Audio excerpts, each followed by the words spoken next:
Here we go. Episode 49 of the Hardline Sports Talk. We're one away from the big old 50. I am Michael Merlo. Alongside me on Zoom, I have John Michael Masiri. JM, how are we doing tonight? Good. You got the episode name right this time. You messed it up the last time.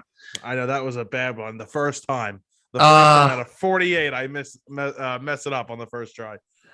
I'm doing good. First episode of 2022. Look at us. We made it. We made it to the new year. Shocking, right? Yeah, I'm ready to rock. We got the list is continuing. Football, we're down to one more week, so I'm ready to go. Ready to go. We have our third baseman, top 10 third baseman. Very excited for that. This is a pretty loaded position. I don't think it is. With that. It used to be. It's still good, but it's not the way it used to be. Listen, I got my 5 right now. And these are 5 very good third basemen. I think my list is going to surprise you. It might get you a little mad, honestly, but what do you mean? What do you mean mad? Why? Because you're going to have one of my favorite players in the whole league where he shouldn't be? No. Just you'll see. One of my least favorite players where he should be, probably. Mm-hmm. All right, we are going to start though with the NFL. Obviously, Week 18. So hopefully you're out of your fantasy football playoffs because I've heard a lot of people that have fantasy football championships. Oh my God. You can. Jamar Chase out, Joe Burrow out, Joe Mixon out. I'm sure the Cowboys are going to be resting players. Is Rodgers playing? Did they announce that? I don't imagine why they would. Why would they play him? If anything, maybe he'll play a half, play a couple drives.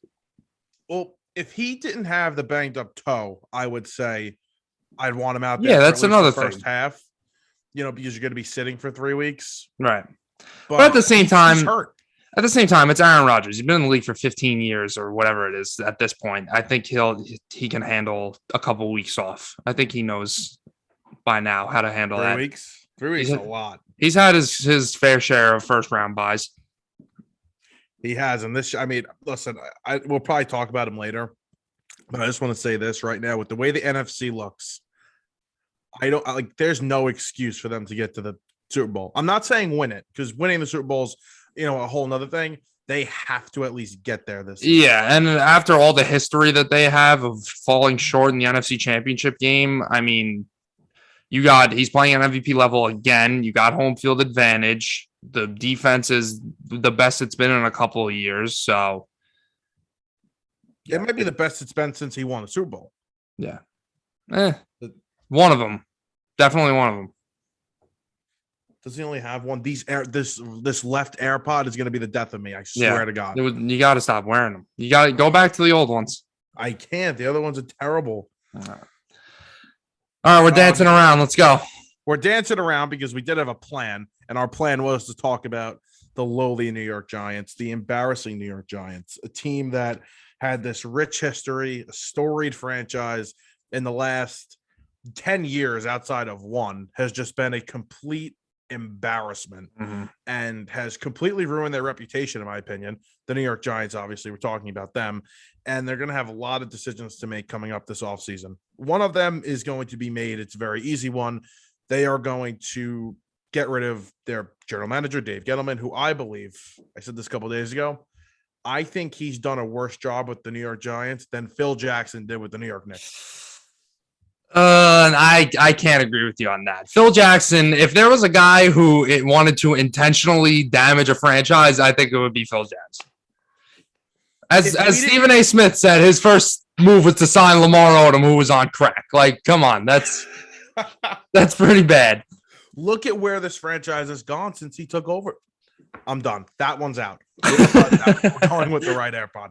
It's done. It's fired. Yeah, we talk about the Giants all the time on this show, and they're in for a bad offseason because, like you just said, Gettleman's going to be gone. Now you're going to have to bring in a new GM. Is that GM going to want Danny Dimes? Is he going to want Joe Judge? Let me backtrack for a sec. Can we take that nickname away from this guy? Danny Dimes? Yeah, can we stop with that? I don't know. I really like the nickname. If he was if he was throwing dimes, we could call him Danny Dimes, but we should call him Danny Injured Reserve at this point, honestly. I could get behind that. Yeah. Because the guy's never healthy. Listen, Daniel Jones, I think, is the simplest answer to me because he has to come back next season, right? They have him under contract. So it's not like you're deciding on the 5th-year option, which should absolutely be a no. You're declining that. And that's this offseason. But he's coming back next season no matter what. Unless they made a stupid move to go get a Russell Wilson or whatever, another veteran quarterback. Because the roster's not close, so I don't think that's a good move at all. I think they still are going to hold out hope with Jones and hope for the best, but I don't see any downside in bringing him back, especially with what we think the season's going to be, which is just the start of a teardown. Right. Yeah, I agree. I think Jones, you got to keep him for one more year, even. If you bring in another coach, I mean, the poor guy, what is that going to be? His third head coach? His third head coach. If Judge is gone and now he's got a new GM and everything, but it's guaranteed to be his third offensive coordinator and third new. Yeah, right.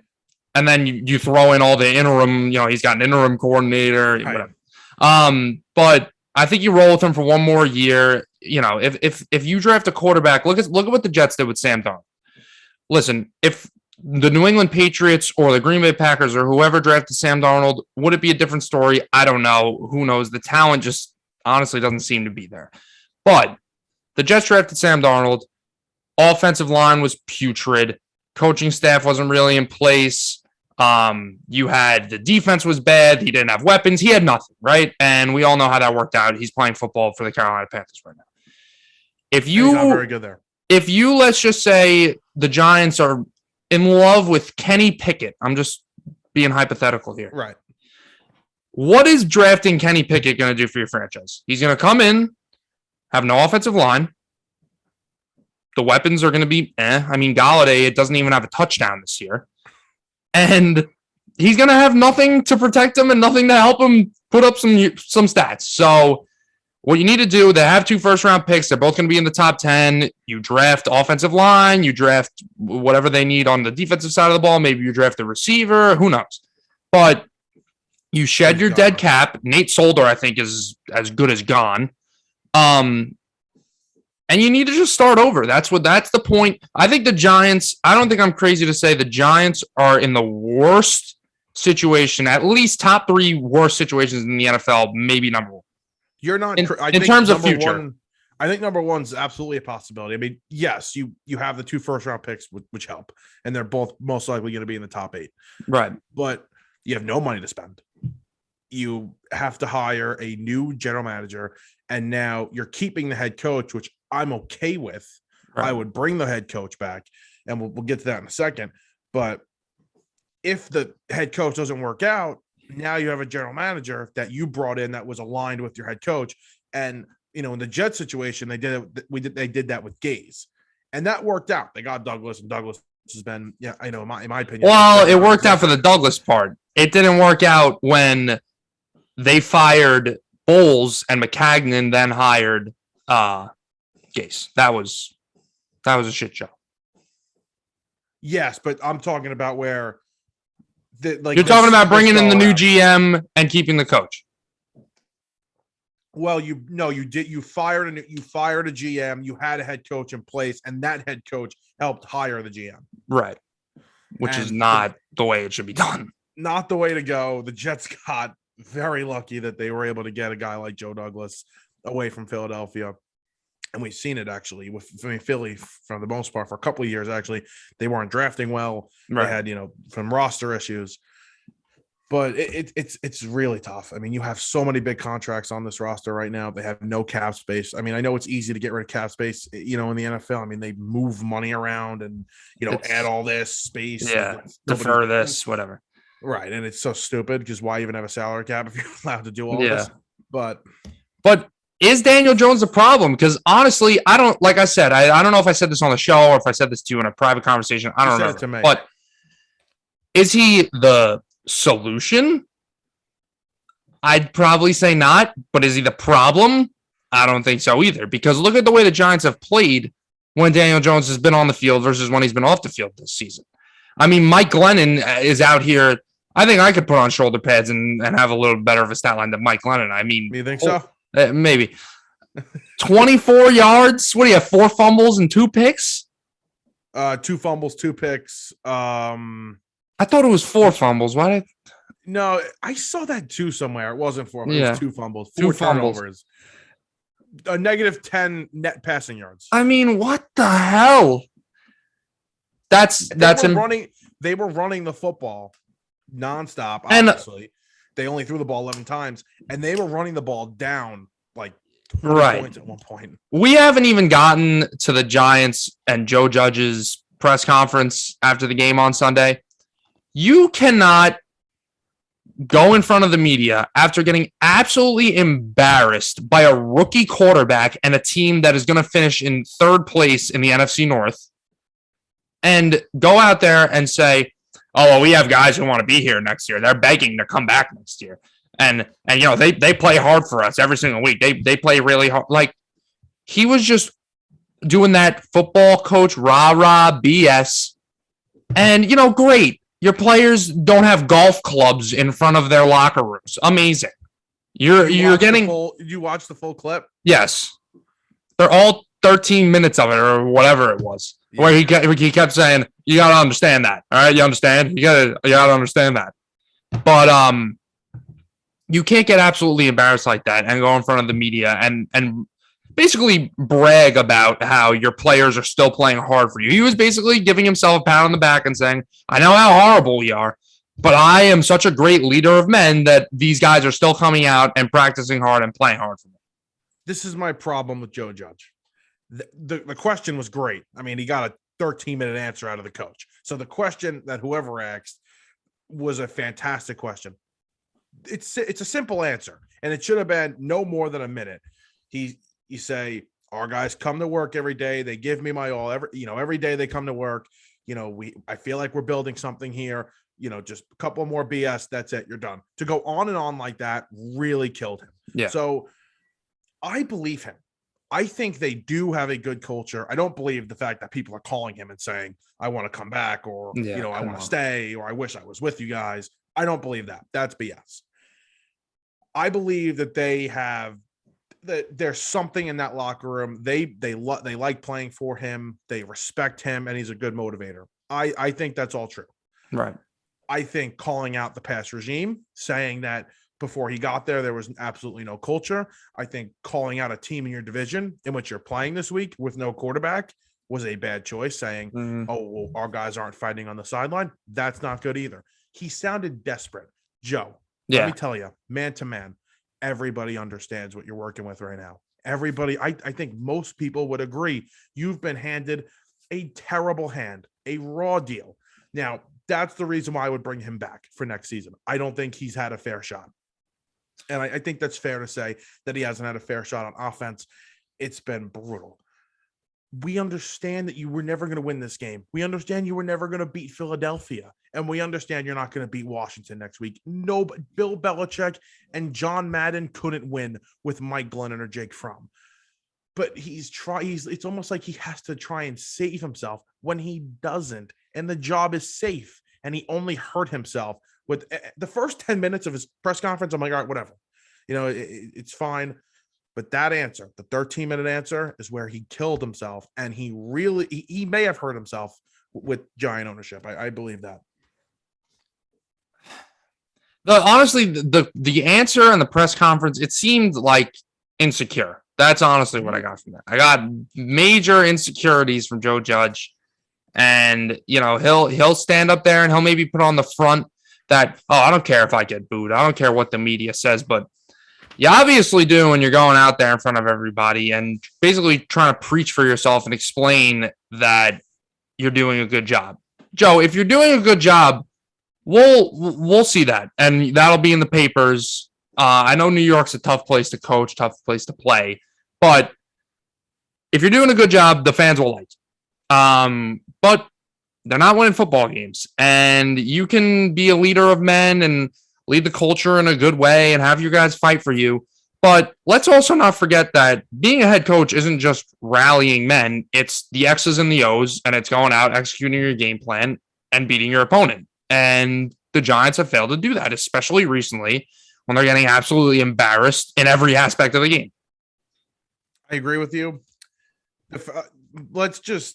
Joe Judge came in as a special teams coordinator, right? So he's not an offensive guy. He's not a defensive guy.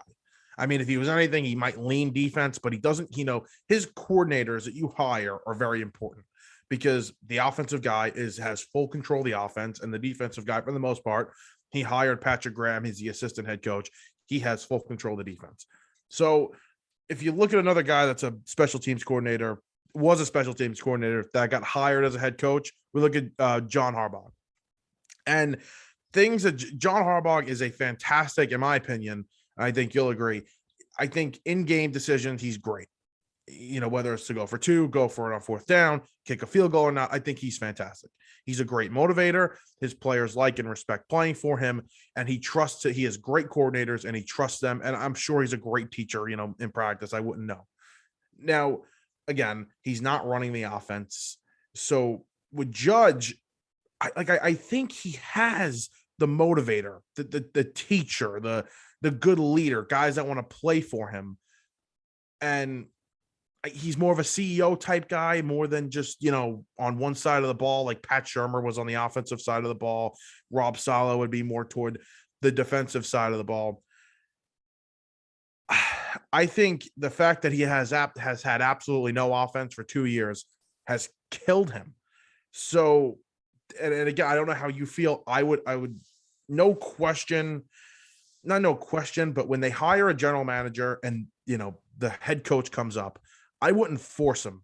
I wouldn't force Joe Judge on that general manager. I would say our preference is to keep Judge, but we're open to everything and anything. If you have, if you feel very strongly about getting rid of him and you have, a plan and guys that you want to bring in, we're willing to listen and hear that out and possibly move on that decision.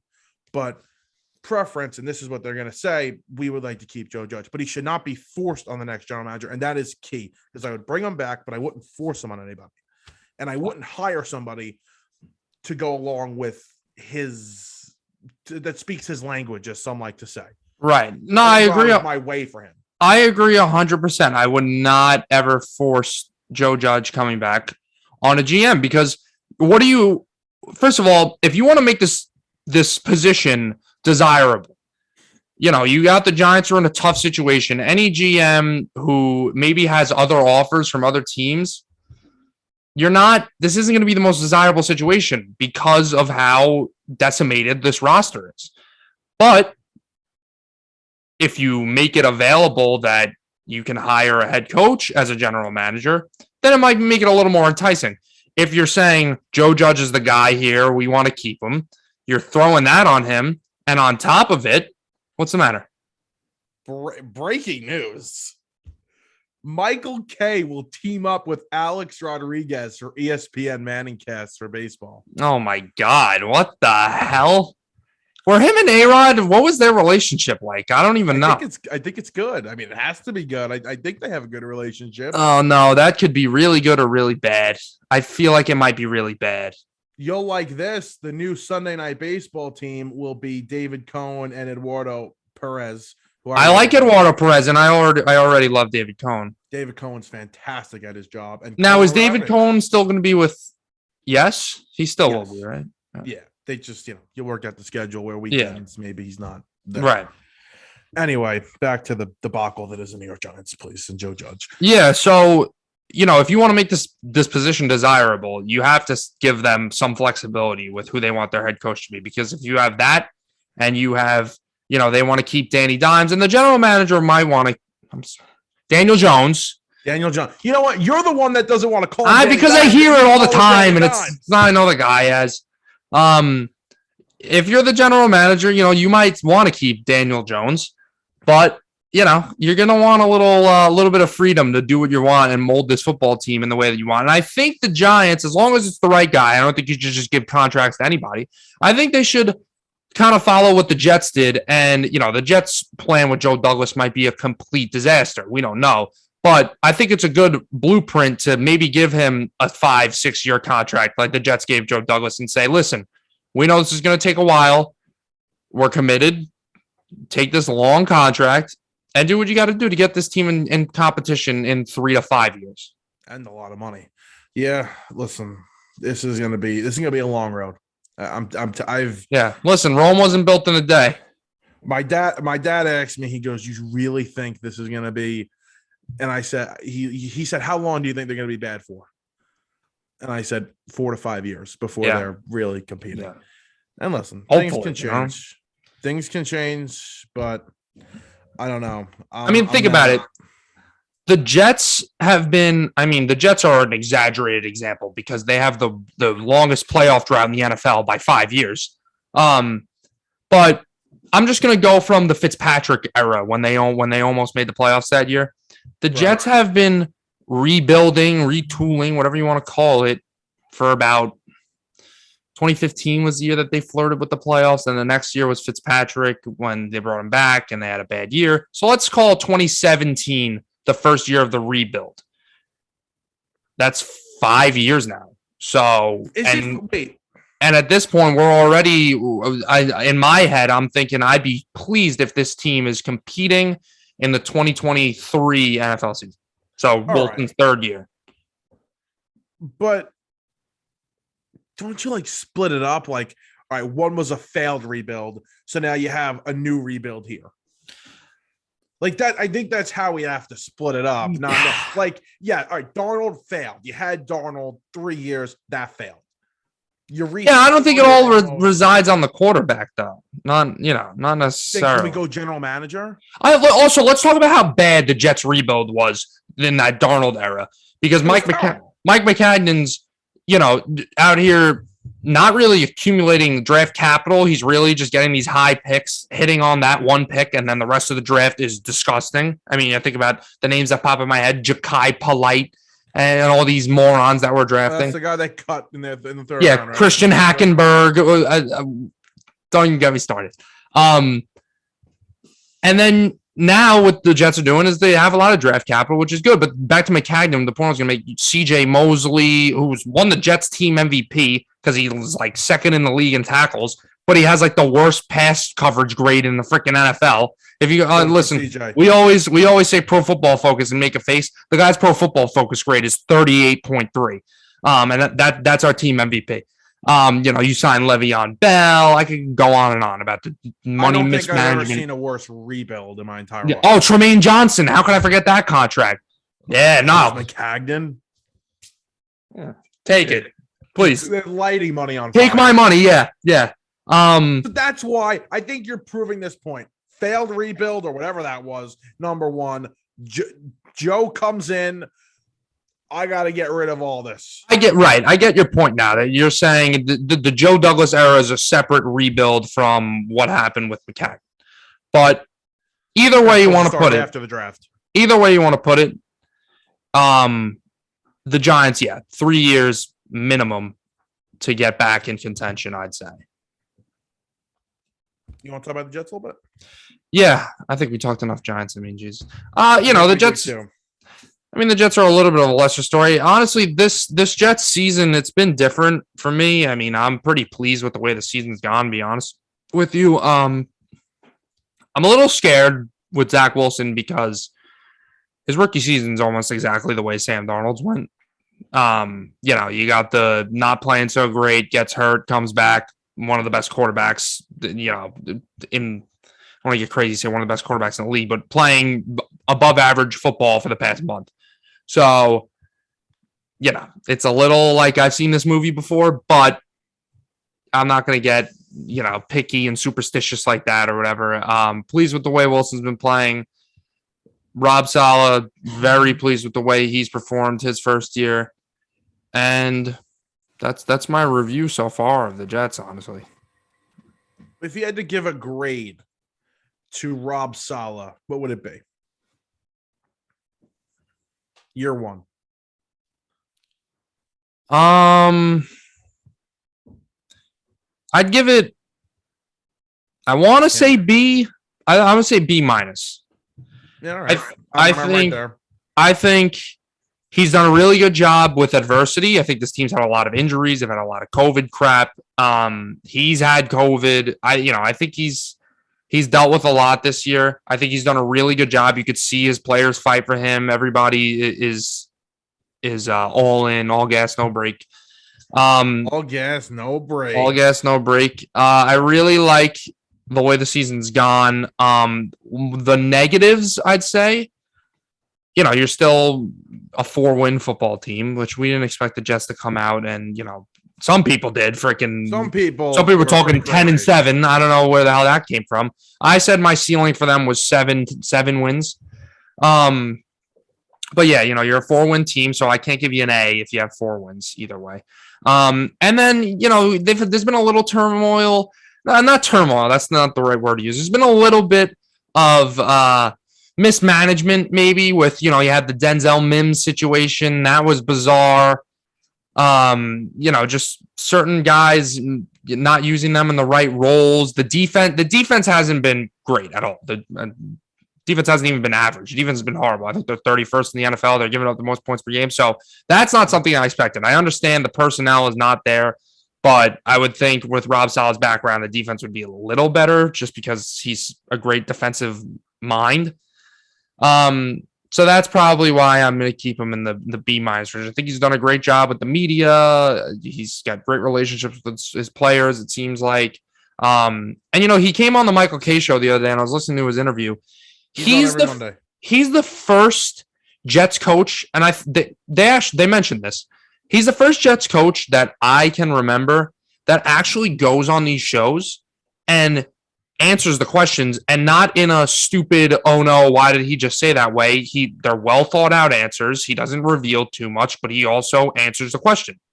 Guys in the past, Adam Gase would dribble around the question the whole time, just not ever give a direct answer for whatever reason.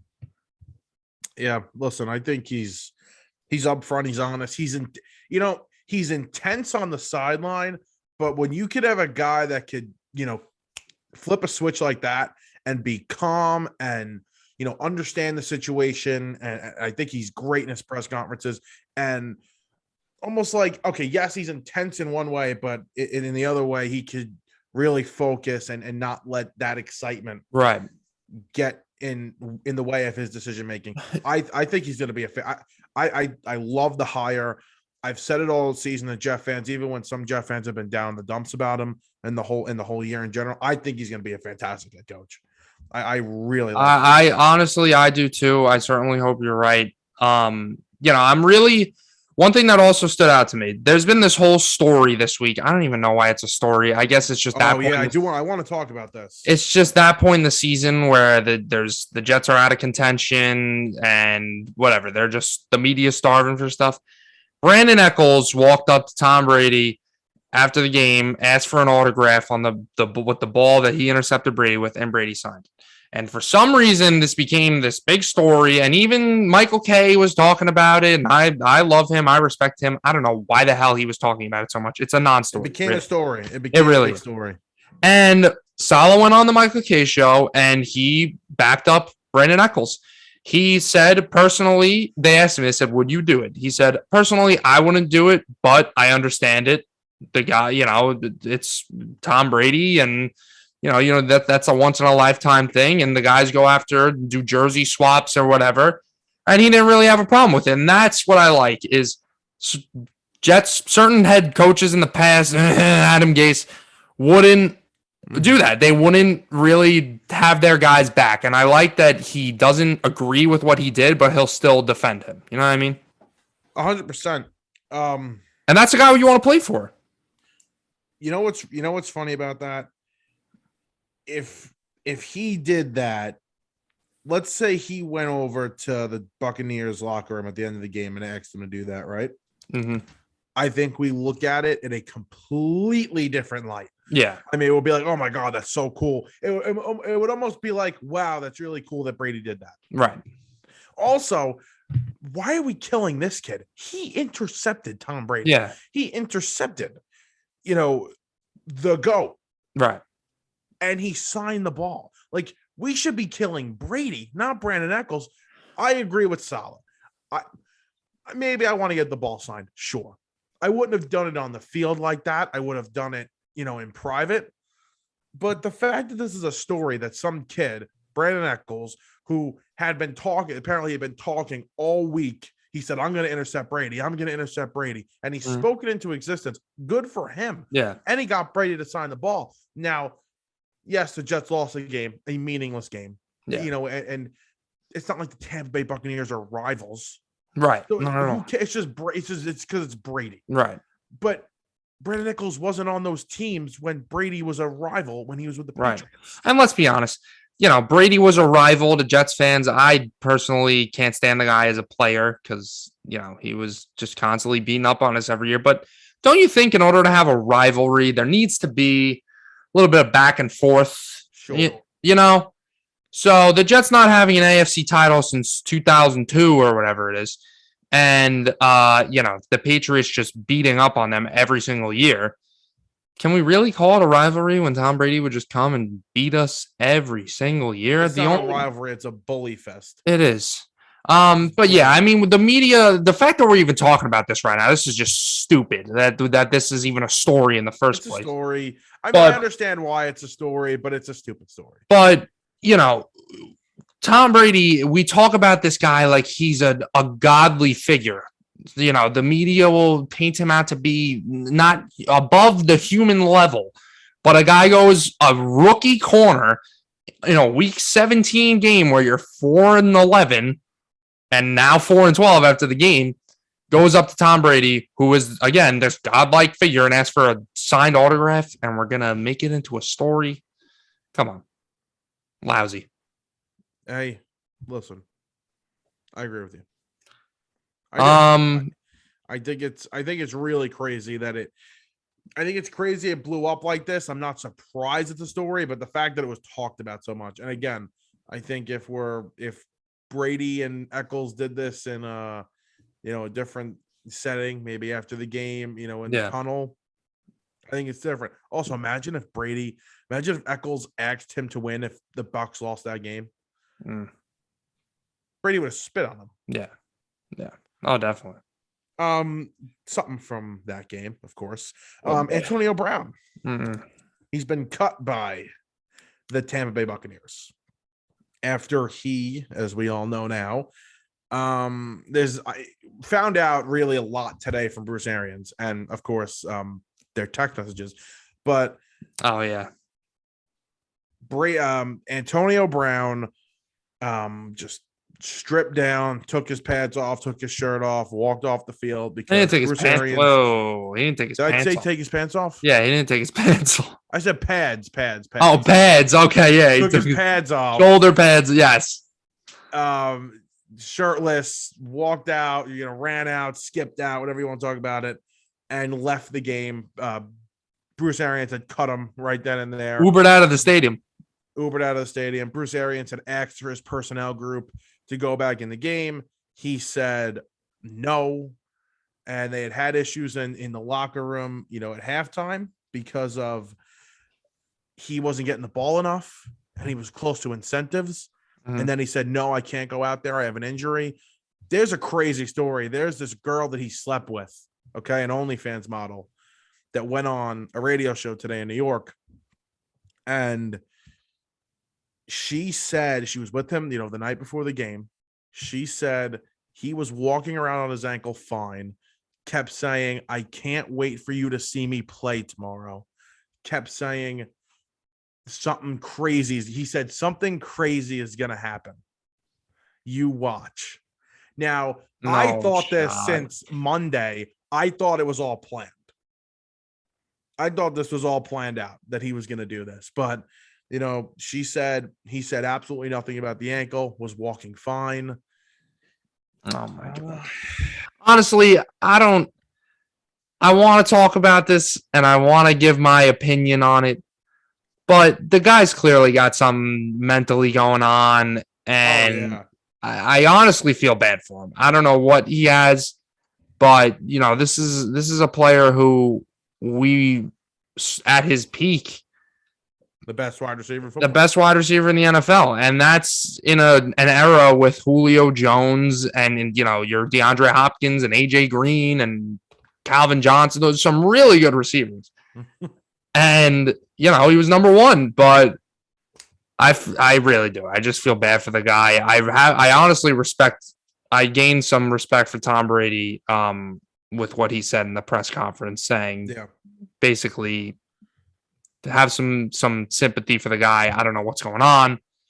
But yeah, I wouldn't be surprised if this was some planned out thing. I also wouldn't be surprised if this model or whatever the hell she is doing this because she wants to gain more followers, So, she couldn't because she put a story in the Daily Mail, and I think it's called the Daily Mail, and they don't publish anything unless they have like sources, 100% proof, right? And she had to present them with all this evidence. So yeah, do I think Antonio Brown is going to play another game in the NFL? No, I think really, I think he's done. I disagree. I know, I really do. I think he's done. I think he's going to play in the NFL, not this season. Listen, I understand that, this is a business and people are trying to win football games and everything like that. I get it. But are we ever going to have any moral? I don't want to say morals, but like the guy's a freaking lunatic. He just ran across. I thought he was a fan. I'm looking at them watching the game. I thought he was a freaking streaker on the field. I'm like, what the hell is going on? Why is the camera showing this crazy guy running on the field? And then I'm like, oh, that's Antonio Brown. The guy needs to get some help. If anything, a team or a player should go up to him and be like, hey, dude, you got to stop playing football because you got something going on and you need to figure it out. But, he's out here embarrassing the Buccaneers. The Buccaneers are embarrassed from that. And are you really that consumed with, we need to bring in whoever we can bring, even if they're an absolute lunatic, to come help your football team when, like, the guy needs to get some help? You really want to bring that distraction into your locker room? And like I said, I feel bad for him, and I don't want to see him like that. But my point I'm making here is I think the best option for him not to be like that is to stop playing football. And credit to Brady, because Brady obviously advocated for him to be here last season. They re-signed him. He lived in Brady's house for a little bit. He's made Tom Brady and the Buccaneers, not just the Buccaneers. He's made Tom Brady look bad now. Yeah. Like, this is, as much on Jason Light, I think that's his name, the general manager, as it is on Tom Brady and Bruce Arians. And Arians is upset. He was very upset by it. I think, listen, I think Antonio Brown is lying. I don't think those text messages was an issue. Those text. Did you see the text messages with Bruce Arians? Yeah. They're not real. Get the hell out of here. Arians confirmed it. No shot that he confirmed that. He confirmed it. He said, yeah, that's me. He said, yeah, that's me. So what was the point of Antonio Brown saying that anyways? I didn't really get what point he was proving by putting those tweets out. That Arians was like, okay, we want you on the field and your ankle's good. Like, he had to be cleared by their doctors, and he was cleared by their doctors.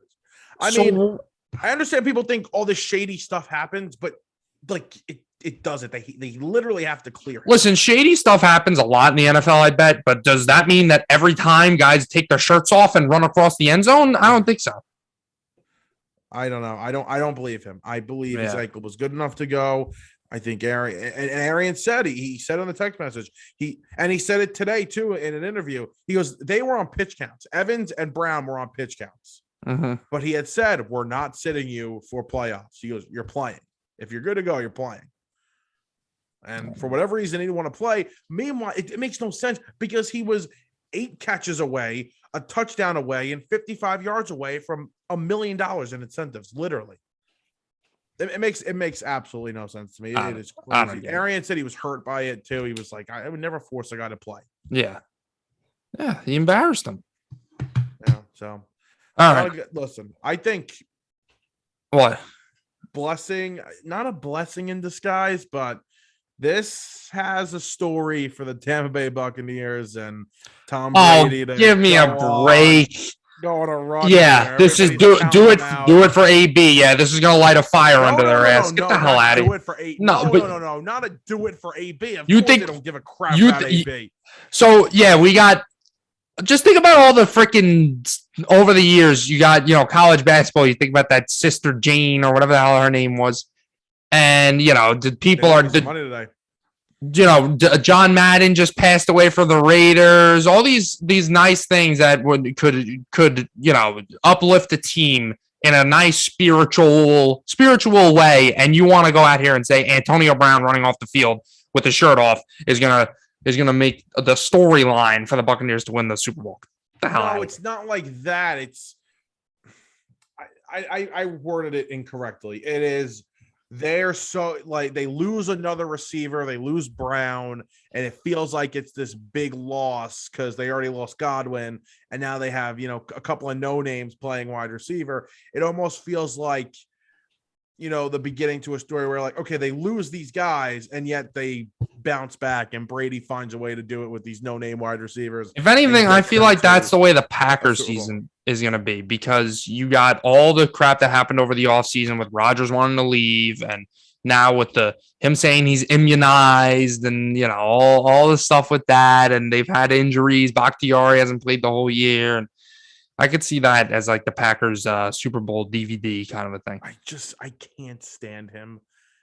I can't stand him. It's I don't get it. So no, Rodgers. So I know Are we talking about football after we do our list? We are, right? Well, I mean, if we want to, because we still have to cover a lot of stuff, and we gotta go break. Yeah. I hate Rodgers so much. Where if he goes to the Super Bowl and wins it, his smug face, all this happened. I can't wait. I will end my life. I can't wait. Oh my god! A little dramatic. I need to.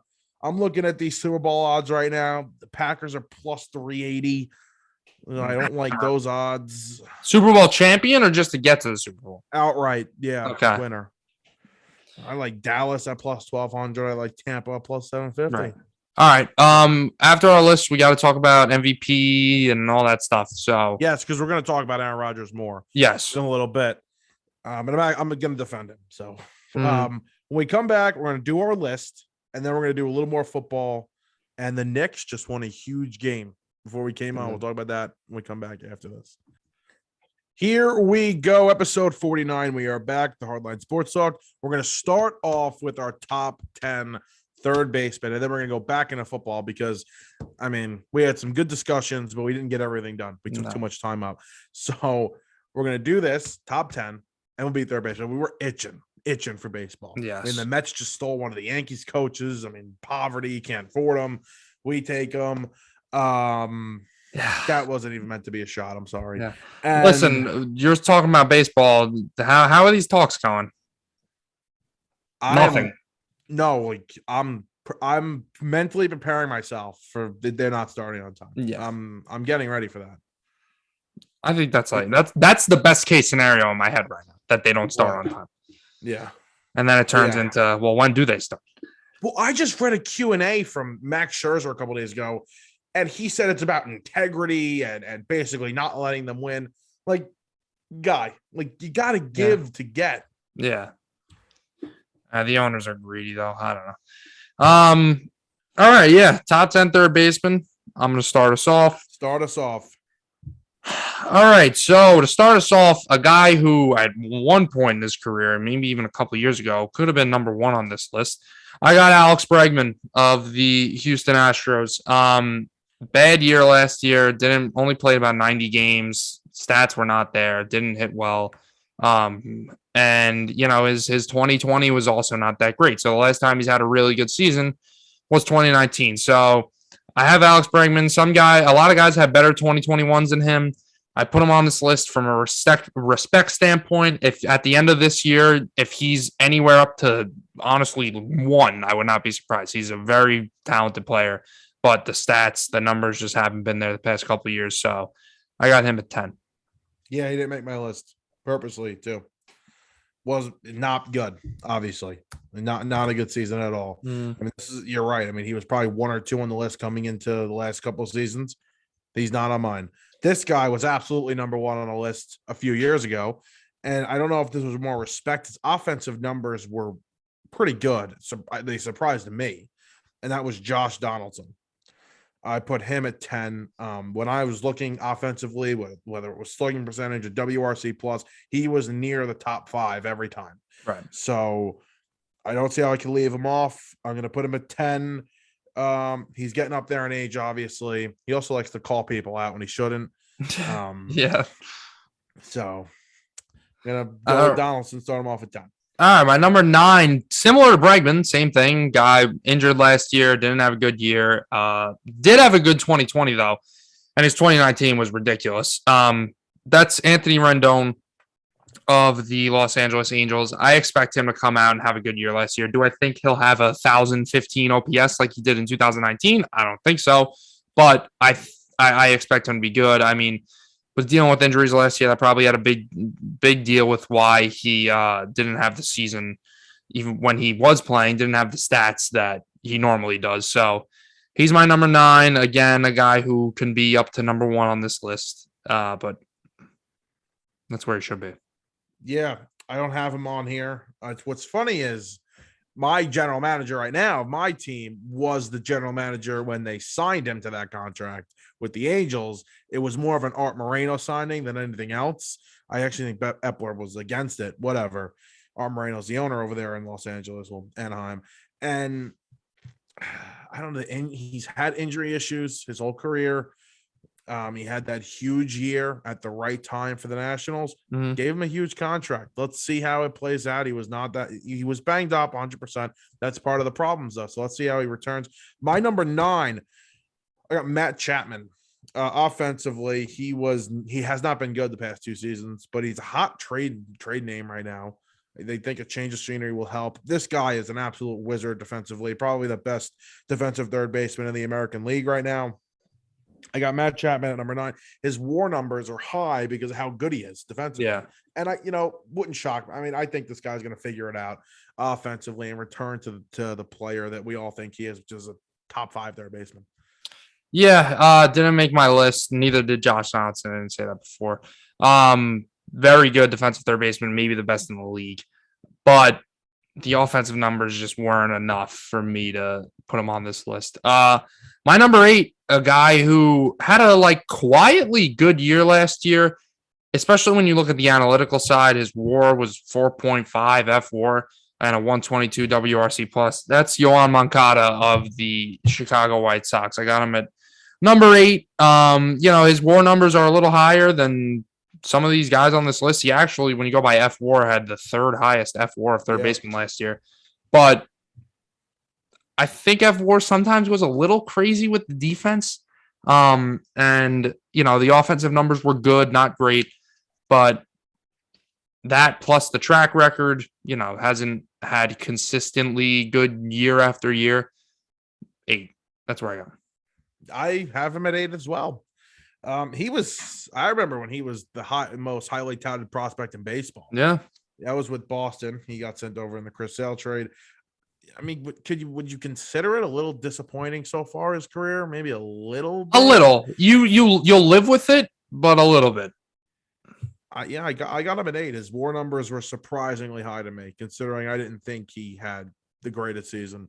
Mm-hmm. So I have him at number 8 as well.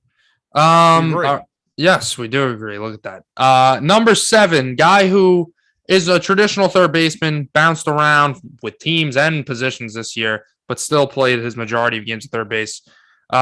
Chris Bryant, I got him at 7. 3.6 F-WAR last year, 123 WRC plus. He is a free agent. Where will he sign? Who knows? I predicted him, I think, to go to the Mariners. I think they're still a really strong suit for him. Absolutely. There are some big names on this list. NL MVP, Chris Bryant, but career maybe hasn't gone the way we thought exactly it would. I mean, when he won that MVP and at the young age, we would expect this guy to be a top 10 player in the MLB for years to come. It hasn't worked out that way, but he's definitely still a very good player in this league. Inconsistency has been an issue. I also have him at number 7. He bounced up, he went to the Giants. He plays a lot of different positions. A lot of Met fans are really, they really want the Mets to sign him. And, for the most part, I think I'm against it at this point. I think he's a good player. The money that I think he's going to command is a little too high. Yeah. The power numbers are still there, but again, the inconsistencies are what bother me with him. It really is shocking, the way his career has went, because like you said, we thought this was going to be, one of the better players in the Major League Baseball for a very long time. Right. It hasn't gone that way. It wouldn't shock me if he, found a way to rekindle that, that success, but yeah, I don't know. I mean, the age is definitely an attraction for free agency. He's a young guy. I don't think it makes sense for the Mets though, considering their pitching needs. Right. All right, number 6. It's going to get a little dicey now. This may be a little bit of a bombshell surprise to a lot of people. I have a feeling I know exactly who this is, and I have the same way. But my number 6 is Nolan Arenado of the St. Louis Cardinals. And, I'd put him at 1 if this was 2 years ago, but the Coors Field effect, it's real. I'm sorry, it's real. I understand it's his first year with St. Louis. It takes a little bit of adjustment, but either way you want to spin it, the offensive numbers, the OPS was right around 800, which is, when you talk about the average around the league, that's above average. But when you talk about third baseman, that's just about average. And, he's a great defensive third baseman. Had a little bit of a down year defensively last year, though. He wasn't great, right? Yeah. And what really made me put him at this spot, I've talked about Baseball Savant on this show, and it's a really good tool for maybe telling how guys are going to project into the next year, or how are their numbers skewed a little last year. And when you look at his numbers, 43rd percentile average exit velocity, 31st percentile hard hit rate, xWOBA 29th percentile in the MLB. These are below average. So I'm not digging Nolan Arenado right now, and it's a little concerning, honestly, if I was a Cardinals fan, because these numbers are not jumping off the page. Okay. I'm going to disagree. I have him at 6. I'm going to disagree with you. I think the Coors Field effect is I think it exists. Do I think it's this massive issue, with players? No. I think Arenado, I think the home runs might go down a little bit, but I think he's still going to be a very productive player. I wasn't worried about him if I was the Cardinals, because they didn't give up much for him. Austin Gomber was the main attraction of that trade. I still think he's going to pick it up. Yes, I'd love to see the OPS numbers, the slugging numbers, the OPS numbers to go up next season into the 900s. But I'm not shocked the first season out of Coors was a little low. And he's at 6 on this list. He's guaranteed, most likely, in my opinion, to go right back into the top 5 after, and possibly move up into the top 3 or 4. I think the Coors Field effect is real, like I said. Do I think some guys are just all-world hitters and you can put them anywhere, even if they did more, you can remove them from the Rockies and they can produce? Yeah, I agree. I think Nolan Arenado is a generally good hitter. But when you look at the numbers, I'm looking right now, 954 OPS at home for his career, 805 on the road. I get guys play better at home, but that's a 150-point difference. That's pretty big. And, like I said, the defense was down. He's not really a kid anymore. He's 30 years old now. So, I don't think he's going to start regressing. 30 is still the prime of the average MLB player usually. But those offensive numbers, they are concerning for me. He really, a 34 home runs, but an 800 OPS, that doesn't really add up normally. So a little concerned. But yeah, number 6. Now let's get into the top 5. My number 5, guy who I believe has been one of the most underrated players in the MLB for a while now, Justin Turner. I'm going to give him his... We're going right in order. Yeah, I'm going to give him his props. 4.0 F4 last year, 127 WRC plus, This guy just produces year after year. He just really, it's like he's, in a simulation, just putting up the same stats, honestly. And, he's been a really important piece of the Dodgers. I'm not going to call them a dynasty. They have one championship, but the great seasons they've had over the past couple of years, he's been a cornerstone for them.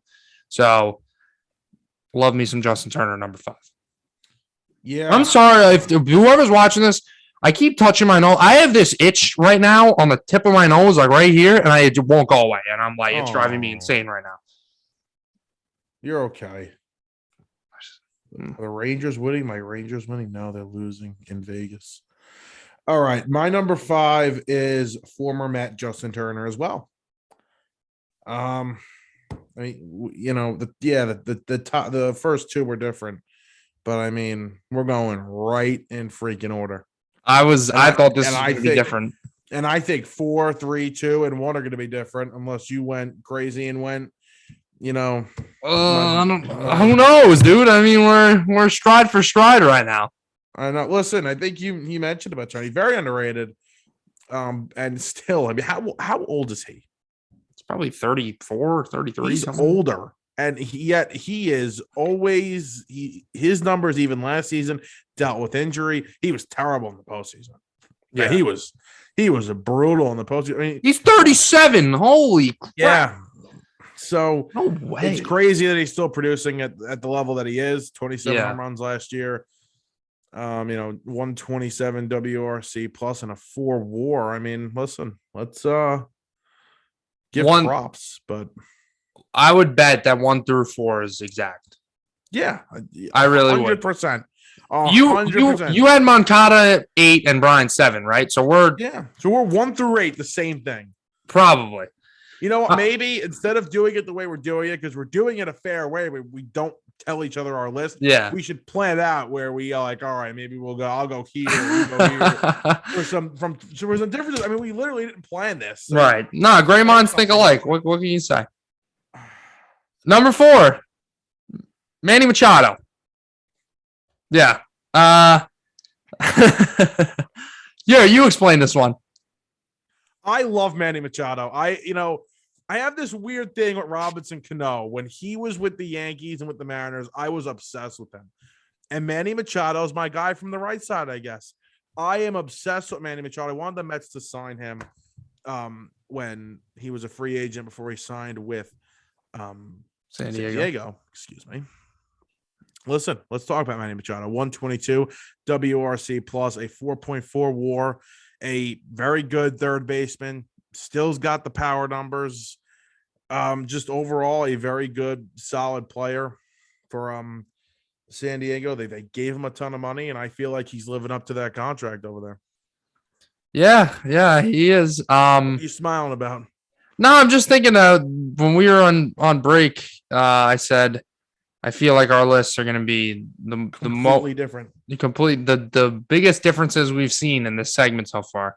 But it's actually the opposite. I mean, when we post this graphic on Instagram tomorrow, we're going to look like morons because everybo's going to be like, well, why'd they post the same thing twice? Same list. Yeah. All right, let's skip. Let's get straight to the point. Number 3, I got Austin Riley of the Atlanta Braves. Oh, difference. Hey, there we go. Yeah. So I think let's get this out of the way. Our number 1 is going to be Jose Ramirez. I think this is like one of the most obvious ones out of all the positions. Best players in all of baseball. So true New York Met. When I was looking at Riley, I really in the beginning had him at 2. And then I'm looking at Devers and I'm looking at Riley. I'm crunching the numbers. And Riley's offensive year last year was a little better, like just a smidge. And the WAR numbers, Devers was 0.5 higher, but if you go on Baseball Reference, they'll tell you a different story. So the stats were pretty identical. I mean, 135 WRC plus 134. That's the difference. Riley 135, Devers 134. But what swayed me? 2 things. Because the stats were so close, I had to also factor in the year before. Devers had a better year. Devers also a little bit more of a proven player. Riley just broke out last year. And then what really made the difference for me, when I looked at Baseball Savant and I looked at some more sabermetrics like BABIP, which basically takes all the balls you put in play. It takes the batting average of that, the expected batting average and everything like that. And Riley's was pretty high, meaning he got a little lucky last year. But when I looked at Devers, numbers were flying off the page in terms of hard hit rate and exit velocity and all xWOBA, everything. He was off the charts, phenomenal hitter. So that's what gave me the edge for Devers, but I can understand putting Riley over him. Yeah. So I have Devers at number 3. Obviously I think very highly of Raphael Devers. 38 bombs last year. I don't really think I have to explain it. Yankee killer. Yeah. Well, not worse than Austin Riley against the Mets. Maybe this is just like us, like coping with the fact that these two guys are just kill our team. So we have one of them higher than, vice versa. Because Riley obliterates the New York Mets. I mean, he sees New York or Mets across the chest, and he eats his Wheaties in the morning. He's a different player. I mean, he's Chipper Jones was the biggest Met killer of all time. He's on pace to like Chipper Jones who against the Mets. I thought it was Utley. I thought Utley was even worse. Not worse than Chipper. Chipper named his dog after Shea Stadium. Yeah, Dodgers Utley was a menace against the Mets. Well, I mean, he's a piece of crap. No. Where were we? Riley. This sticks out in my head. So I was watching a Met game. It was June or something, and DeGrom was pitching. And DeGrom threw a 102 mile per hour fastball up and away, like top of the strike zone, corner.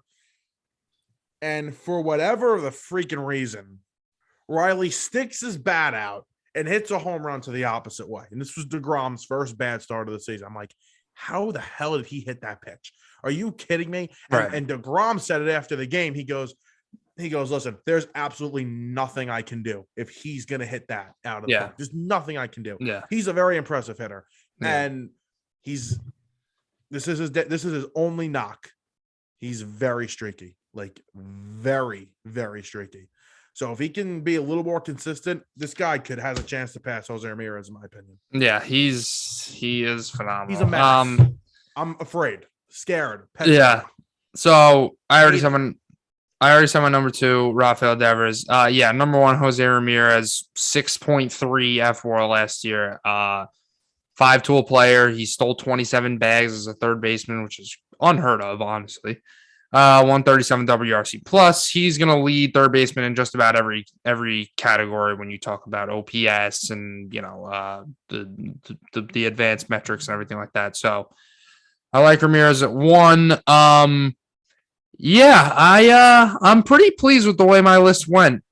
Definitely with some surprises when I was making it in terms of I was like, am I missing somebody? Because I feel like the star power was lacking a little bit from what we're used to with third baseman. I mean, think about a couple of years ago when Josh Donaldson was in his prime and, Chris Bryant at the same time. I think they won the MVP the same year together, and Machado was playing even at a higher level. So Kyle Seager, that's a hot throwback. He was pretty freaking good too. But yeah, he would have been close. That's my list. So to recap, you don't have anything to say about Jose Ramirez, right? Other than I pray to God that he's a New York Met in a couple of years. Yeah. Alex Bregman, 10. Anthony Rendon, Johan Mankata, Chris Bryant, Nolan Arenado, Justin Turner, Manny Machado, Austin Riley, Raphael Devers, and Jose Ramirez. Mine was Josh Donaldson, Matt Chapman, Johan Mankata, Chris Bryant, Nolan Arenado, Justin Turner, almost said Bieber, Manny Machado, Raphael Devers, Austin Riley, and of course, Jose Ramirez. That is our top 10. Third baseman. What's next? Let's get back into football a little bit. No, what's the next list? Shortstops. Yep, shortstops. We're gonna go in order of the book of positions. So catcher started. That's 2. The pitchers we'll do last, but 2, 3, 4, 5, 6. Left field 6. 6 shortstop. Left field 7, 8, 9. Center field, right field. So starting pitcher is going to be very interesting, and so is right field. That's exciting. Mm-hmm. That's No, right. exciting. Okay. Right field. I was thinking about it. If you made the top 10 players in the MLB, 5 of them are probably right fielders. Mookie Betts, Aaron Judge, Bryce Harper, Juan Soto, and Ronald Acuna Jr. Wow. It's insane how stacked that position is. And I can't wait because those 5 guys I just said, you can stack them in any order. Yeah. No, you can. Bryce Harper just won the NL MVP. I could say he's number 1, and I don't think that would be nuts. Guy just won the MVP. You know how I feel about a certain player, so we'll save that for when we actually go there. Yep. All right. Where do we want to go from here? Let's talk about the MVP because we were talking about Rodgers, teasing it before. Aaron Rodgers is I mean, I'll say it. He'd be the MVP if I was voting on it. And there are many people that don't like him. I don't think that's at all, crazy to say. I'm one of those people that don't like him. And the voters have even came out and said, one voter, I think he was from Chicago, had said he's a bad guy and I won't vote for him. And Rodgers responded by saying he's a bum and he doesn't care. So I like that response, honestly. Yeah. But because that guy is a bum and, should have absolutely no... Shouldn't have his voting rights. That's ridiculous. Shouldn't have his voting rights, and it should have absolutely no effect on the MVP. It's the field, it's what he puts on the field, the product he puts on the field, and it's been fantastic. I mean, the numbers... you look at Brady and Rodgers, okay, the numbers are close, but it's Rodgers. Yeah, because there's been some real model citizens who have won the NFL MVP before. You ever heard of a guy named O.J. Simpson? He was on the news a couple times. Yeah, he won the MVP. But Aaron Rodgers says he's immunized and is a jerk in the media, and you don't want to vote for him. So that guy could go scratch his ass, to be honest with you, because it makes me. I'm a big Rodgers fan. I've said my brother's a Packers fan. I always watch the Packers, but I've always been in awe of Rodgers and his game. He's obviously amazing, so I always root for him. And even taking that out, just as a football fan, I think that's just absolutely ridiculous to make a point like that. That's not what the purpose of the game is, or voting for MVP. It has nothing to do with freaking character. That's what the Walter Payton Man of the Year award is. But yeah, back to the MVP race. I think it's no doubt Rodgers. If I had a second place to give out a second place award, I'd probably give it to Burrow, actually. Maybe really? Burrow or Brady. Listen, I love Jonathan Taylor, and I love running backs having great seasons, but not going to happen. If this was maybe best stat award, maybe Jonathan Taylor's the winner, but MVP means most valuable player. And if you take Jonathan Taylor off the Colts versus if you take Joe Burrow off the Bengals, I think there's going to be a much bigger difference with Joe Burrow leaving the Bengals. I mean, look at the Titans. They're the 1 seed in the AFC right now, and Derrick Henry hasn't played since like week 8. So let's take Jonathan Taylor's name out of the MVP conversation, please. Yeah, you would think, right, Dave Gettleman? Yeah, I would. I like Burrow. I think he's having a fantastic season. I would still go Brady second. Okay. But it's close. It's close. And what's funny about this is that gamblers are going to be affected. And by the way, gambling was approved here in New York, and it launches tomorrow, Saturday morning, 9 a.m. Mm-hmm. Very excited about that. But gamblers are going to be affected because it's like, where do you put your money now? If you out of 50 voters, if you have one guy that said, I'm not voting for him because he's a bad guy, and I heard there was another rumor that said a couple of other people feel this way, like that's big. That's big. Like, so they're just not voting for him to win MVP. You might want to change who you're gonna. The guy's not a freaking axe murderer. What do you're not going to vote for him because he's not a good guy? What is society now? Seriously? Listen, I dislike him. I mean, it wouldn't stop me from voting for him for MVP. Really though, It's like the asshole. It's like the asshole that didn't vote Derek Jeter into the Hall of Fame. right? And why? He didn't give you a interview 20 years ago. Yeah, He real denied nice. you an autograph. Please, It's not a freaking popularity contest. I want to ask you, not because I want to criticize you for it. Just explain to me why you don't like Aaron Rodgers, because I just want to make a point out of it. Why don't you like Aaron Rodgers?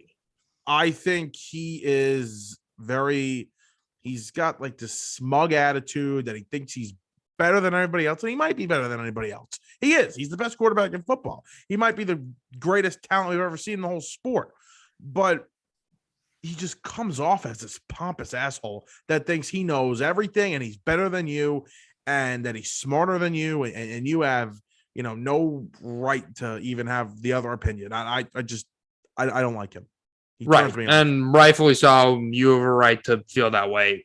That's the reason why they're not going to vote for him for MVP, because he's a smart ass. Okay, get a grip, grow up. No, and again, that would listen. I'm a Mets fan. I'm jealous the Yankees had Derek Jeter all these years and they won with Derek Jeter. It wouldn't stop me from voting Derek Jeter into the Hall of Fame. Wouldn't stop me from voting Mariano Rivera into the Hall of Fame. Wouldn't stop, if a Philly was going into the Hall of Fame. It wouldn't stop me from voting for Terrell Owens. Terrell Owens is a phenomenal example. I think that was such BS. The guy is in the top 3 all time in receiving yards. One of the top 10 easily, you could say top 5 best receivers the NFL has ever seen. And of course, it took him around 3 times to get into the Hall of Fame. Should have been a first ballot Hall of Famer, no doubt. It's BS. It makes it's freaking innuendos that people want to put when voting for MVP or Hall of Fame. Who cares the guy's freaking character? Was he a good football player? Yeah. It's not the. We're not voting on Aaron Hernandez. When it comes to the Hall of Fame, whatever it is, whatever sport it is, it's not the Hall of Integrity. Okay. It's not the Hall of Nice Guys. If you want to make a Hall of Nice Guys, if you said it, you have the Good Guy Award with the Walter Payton, Man of the Year. That's a great award. It's fantastic. I'm happy they do that. But it's stupid. It really is. But let's talk about some playoff matchups that right now, today, before week 18, if the season started, this would be them. So you've got, I'm going to see if I memorize this because I've gone over it like 5 times this week. We got the Chiefs and the Chargers, the 2 versus 7 in the AFC. Divisional matchup, 2 very high-powered offenses. That would be very interesting. That would be very interesting. You've got Bills Patriots. 4-5 right now. Season ended today. Played 2 good games, close games. The second game was better. The Bills won. So you got that one. And in this game, you'll love the Bengals and the Colts right now. Oh, that would be a fantastic game. What would the line be in that game? I'd say Bengals. Bengals -3. The home team. You think just the home? You think it's a pick 'em basically? Yeah, home team gets 3. Yeah, maybe 4. I think honestly, I think Vegas. I think they'd give them. I think it'd be like Bengals -5. I think that's what they would say. And I would take the Colts. Yeah, so would I. Give me the Colts. Yeah, it's I can't wait. I'm so excited, dude. We talk about everybody always tries to rank what sports playoffs are the best. I will always think it's baseball. I know people try to convince me otherwise, but I'll always think it's baseball. But something about that NFL wild card weekend with all those games going on it's amazing.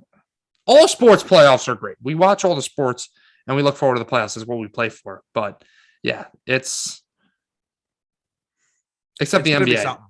The NBA's playoffs suck. NBA sucks. You make 8 teams make the playoffs, and you give 7-game series for every round. You make the playoffs. Now 10. You got playing games. Oh, right, the playing games, yeah. And then you got 2 months of playoff basketball. Like it's another freaking season. Yeah, that's a different conversation for a different day. We'll be bored when it's just basketball and hockey soon. I can't believe the Titans are the 1 seed. Like it's. I know. And But when you think about it, you're like, oh, well, who would the 1 seed be? And you're like, oh, yeah, that makes sense. There's 11-5 gets you the 1 seed right now. I mean, you would think it'd be Kansas City, especially with the way they finished the season and played. Yeah. But they got off to just such a rocky start. They kind of dug a hole. It got off to the rocky start, lost a tough game last week in Cincinnati. Mm-hmm. So, yeah, we'll see. I mean, the Titans shouldn't lose to the Texans, but we've seen crazier things happen. What about the NFC side? What are those matchups looking like? So we got Tampa Bay and the 49ers. We've got the Eagles and the Rams. And the Cardinals and the Cowboys. That I like. Cardinals, Cowboys, I like. Because I'll tell you right now, I hate them.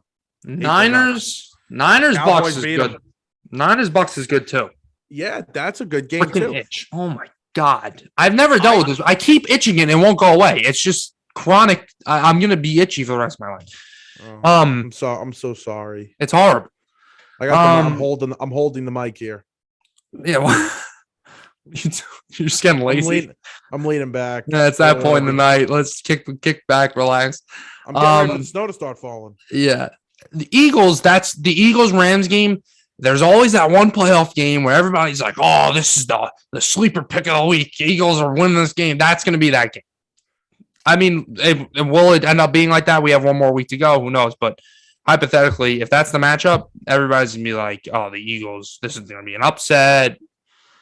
And personally, I'm one of them. I don't see it. No, I'm one of them. I don't. Can't stop the Rams. Can't stop that run. I want to make a point about the Eagles, which is kind of going against. I do too. It's kind of going to go against what I just said because I'm basically saying I don't think the Eagles are going to win the game, but a lot of people were making fun of the Eagles and saying, "Oh, look at their schedule. Look at all these wins they had." I get that. I get that they don't have a lot of impressive wins, but they also don't have like stupid losses. You know what I mean? Like they beat the teams they were supposed to beat. So give them some credit for that. And that's why they're in the beat the teams you're supposed to beat, and you're in the playoffs. That's what happens. I think they're the biggest surprise in all football this year. Them and the Bengals. Me and you were talking about them being what, the first overall pick. We were like they're being hard. 3-14. The Bengals too. I said the Bengals were going to win 4 games. And listen, you could talk about their wins. They have. I looked at it yesterday. They haven't been great, but their losses are also good. I mean, they lost to the Chargers at home by 3. There were a couple other ones that they hung around with the Chiefs, didn't they? They hung around with the Chiefs for a few quarters, and you have to remember something. Young head coach. I mean, a first-year head coach, young quarterback, a young offensive guys. They're really starting to get it going. And guess what they have, which is incredibly important? The best offensive line in football. Yep. That is now, for the first time, and God knows how long. Fully healthy. Yeah. Fully healthy going into January, which is pretty scary. So I know you don't think they're going to – I think the Rams are ultra talented. I said on Monday, I think they really have a chance to win the game. I think they'll keep it close with the way they're able to run the ball. I don't know if they'll ultimately beat them, but I think the Eagles are going to hang around against the Rams. Yeah, no, I could definitely see them hanging around and keeping it a game, but I don't see them winning the game personally. Is there anything else we want? I just looked at my phone. For the I don't first time in think 10 minutes. I don't think there's anything else. Oh, I forgot to mention this. The Jets need to extend Braxton Berrios, by the way. Yes, they actually do need to, because we let a returner in Andre Roberts go a couple years ago, and Braxton Berrios is not only just as good a returner as him, he's also versatile and can play offense in a lot of different ways. So, yeah, they gotta keep him around. But no, I think we just about covered everything with football. Basketball, you said the Knicks with a huge win. Evan Fournier, play against the Celtics every game. That'd be nice. Maybe he'll make his $71 million worth it. Yeah, 41 points. The Knicks have had like 2 40-point. Kemba scored 40, just like random ass 40-point games. But I think the story of the night's the RJ Barrett buzzer beater, obviously. Yeah. I didn't see it yet. I listened to it on the radio. I don't mean to call out play-by-play guys, because I did play-by-play football for my school on the radio, and it's difficult. Mm-hmm. This guy was terrible. I couldn't tell that the game-tying shot by Tatum and the game winner by Barrett. I couldn't tell the difference between if it was a 2-pointer and a 3-pointer in the third quarter. That meant nothing. Right. That's how bad the call was. Very quickly, we'll talk about it next episode. The national championship is on Monday. We got Bama and Georgia. I don't know who I'm picking yet. I'll put it out when I have my pick. It's tough this year. It's not to me. It's been obvious the past 2 years. I think Bama was an obvious pick for me last year, and LSU was an obvious pick for me the year before. I went 0-2. Yeah, got a boy. But yeah, this is a tough pick because I know Georgia had a tough time against Alabama the last time, but we know the way this sport goes. You know, a team has a bad game or a bad game plan or whatever. Things don't go their way that day. They can end up beating Bama by 20 on Monday, but I don't know. It's gonna be a close call.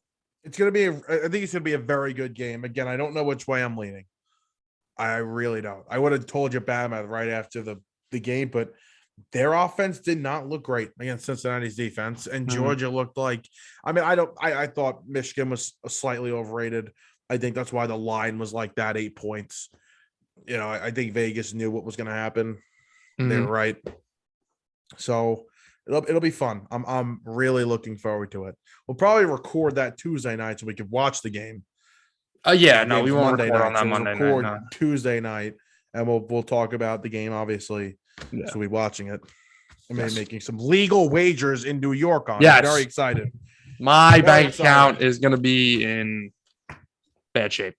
Yes, very excited. No, because we're gonna win. Well, yeah, no, I'm 16 like parlay though to celebrate on Sunday. That's gonna do it for us, though. We will talk to you guys next week, and enjoy the weekend and the snow here in the Tri-State area. And episode 50 next week. I think we gotta just pull out all stops. Let's get a cake.